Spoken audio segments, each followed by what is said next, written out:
Guys, have I got a treat for you. Welcome back to the channel. Went to the butcher, he hooked me up with these amazing strip steaks. Amazing. I'm gonna get the guys over here, I'm gonna have them check out my meat, and then get to see what they say.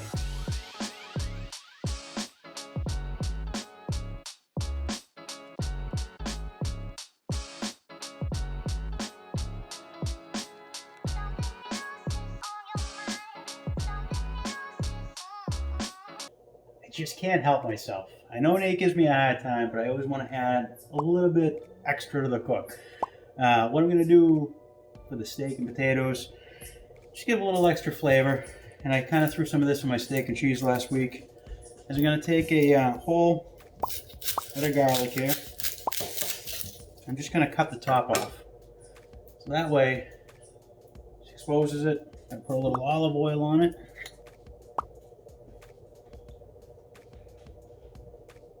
A little bit, a little drab, a little drizzle. A little pepper. A little salt. Wrap it up loosely. Gonna throw this in the oven, 400 degrees for about an hour, 45 minutes to an hour. Once I get that done, I'm gonna take it out, mix it in with some butter, and pretty amazing stuff. Pretty amazing stuff. But I got some whipped butter, sitting that out on the counter while this is in the oven, so that way it softens. So I got all the garlic out. It's nice and soft, it smells delicious. Just gonna mash that up. There's your garlic mash right there. I got 1 container of whipped butter. This is about 8 ounces. So, not about, it is 8 ounces. But for this size container, I use 1 head of garlic. And it seems to be just right. You can certainly use a bigger container and just go with more garlic, less garlic. You can add whatever you want to this butter. A lot of times people put like a little rosemary in there, and that's really good. Nate's not a big fan of rosemary, so I'm keeping it out. But it is nice. It is nice just to have in the fridge. Stays for a while. And you'll see as I'm cooking the steak, once I flip it, I'm just going to put a big dab of this on it. I'm just going to let it melt through. And that's it. I mean, that's it. You put it in the oven for an hour, so you do have to wait for that. But really no work or effort besides getting the garlic out of its skin there. Going to mix this up. Once this is all mixed up, put it back in the container and be able to use it for the next month or 2. Look at these. I mean, really. These are some monster strip steaks that I had cut.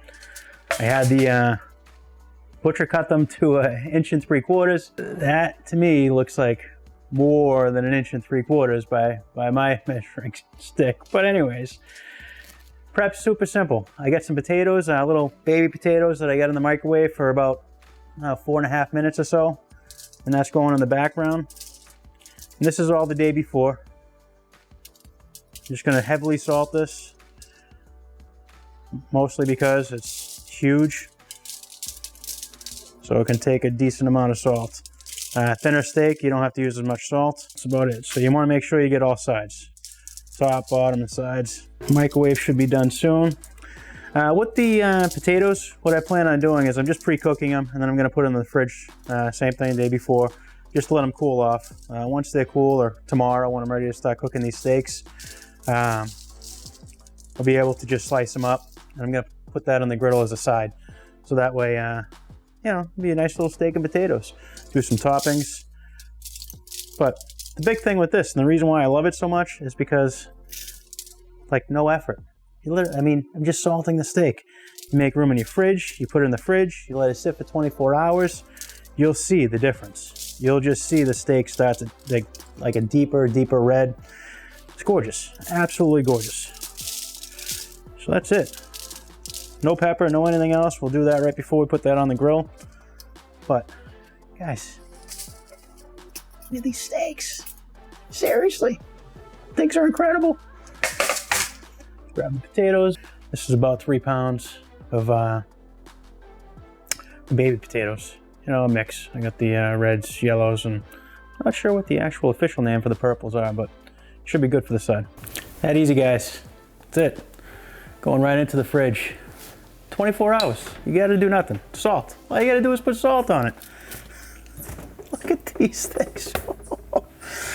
Make room in the fridge. Oh, yeah. See you tomorrow. Are you guys ready for this? Ready. Wow. Wow, Nice meat. Those look awesome. Look at that. Wow. Impressive. That's awesome. Very cool, Jeff. All right, guys, as you know, Jeff already did all the heavy lifting, so we're gonna start seasoning this. I'm gonna put a little olive oil all over these beautiful pieces of meat here, and at the same time, Nate's gonna start to season them. What are we using, Nate?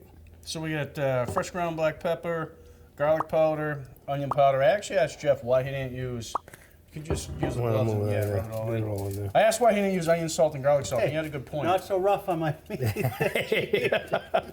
So the whole reason for this whole video, guys, is a dry aging process. Is that what it is for 24 hours? Just to see if there's the advantage of dry aging your beef for one day, 24 hours. Salting and aging. You salt it, you age it, you put it on a rack so air gets all around it, and you just leave it open. You don't cover it, you don't do anything, you just leave it for 24 hours, and you'll see that there's a reaction that takes place. And the end result is it just has a better flavor. It's a little more tender.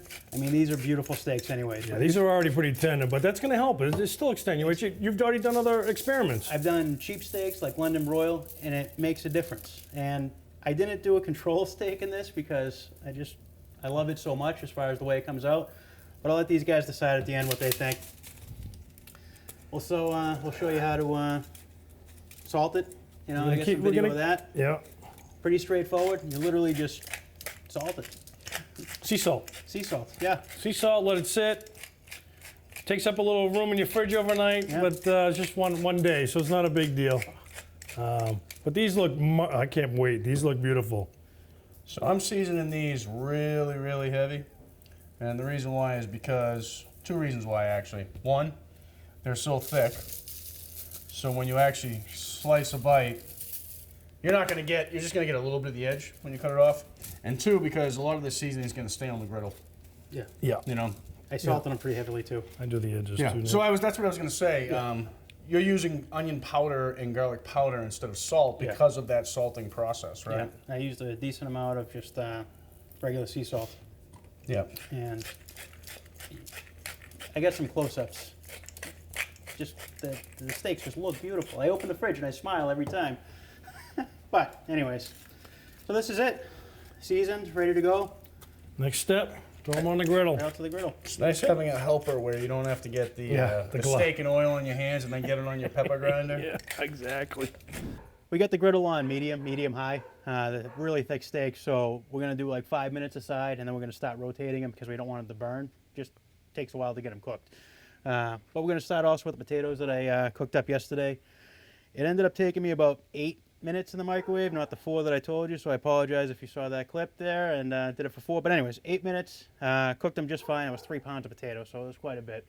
Just gonna put those down with a little bit of oil, start those at the same time as the steak. Slice them up. Look at that. Steak and potatoes. Steak and potatoes. You're making my heart happy, Jeff. Not making your doctor happy, but making your heart happy. Got that. Same thing. I got some oil. I'm going to put a little bit more oil. That's for the steaks. Wow, that's nice. It's a mini roast.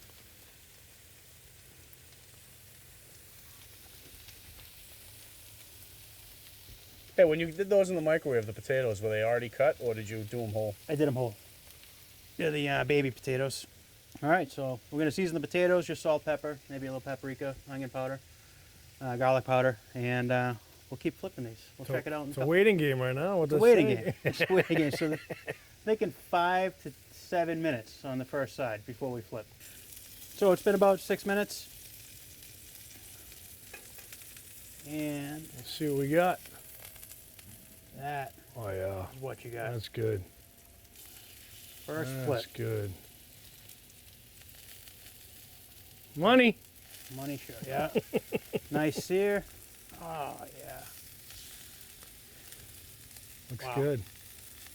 Great. So we'll wait another 6 minutes or so, Another 6 minutes, and then we'll start flipping it randomly. rolling them, tossing them. We're shooting for a temperature of 128, 129. Yeah, we Yeah. want these medium rare, Yeah, rare on the okay, rare side. So That's how I like them. it's gonna take some time, but you don't want to rush this. It's been about another 6 minutes. I'm gonna start rolling these on this side. Let me flip that one just so you can. Oh, look at that sizzle. These things are massive. So we're gonna roll them, keep rolling them, roll them again, Dude, it smells delicious. and should be done in about another 10 minutes or so. 5 minutes on this side, 5 minutes on the other. I'm gonna start dropping butter on this too. As far as the garlic butter that I made earlier, the roasted garlic butter. Anybody that hasn't done that before, it's super simple. What are you Easy. dropping it on? The potatoes, the steak, or both? Both. I'm gonna start glazing the steak with that essentially. You know, just so it melts in, Nice. and gives a little extra flavor. It's a super simple process. Garlic makes everything better. Yeah. All right, so you guys stuck around this long. Jeff's behind the camera. He wants me to do a taste test. Steak smells delicious, looks amazing. We're gonna test his theory on the salt. It's a winner. Wow. That's Tender? outstanding. Really Very tender? tender. Very, I mean, Jeff bought good steaks to begin with. Yeah. Thanks for buying them, Jeff. But that is awesome. Truly delicious. Just taste the seasoning on the outside, super tender on the inside. Is it salty or no? Is it? Not salty in the least. So it's set in salt for 24 hours. That's pretty heavily salted, but Yeah. that's because it's 2+ inches thick. You So paid what, $10 a pound for this? yeah, $9.99. Way better than anything you're gonna get at like a Texas Roadhouse or a Longhorn or any of those steak places. So, highly recommend Jeff's salting fridge technique. Give it a shot. Still sticking around, do us a favor, hit the subscribe button. That would be super cute. The Real Griddle guys on Instagram. Subscribe, the bell, Facebook. Done. Done. Love the comments, guys. Keep them coming.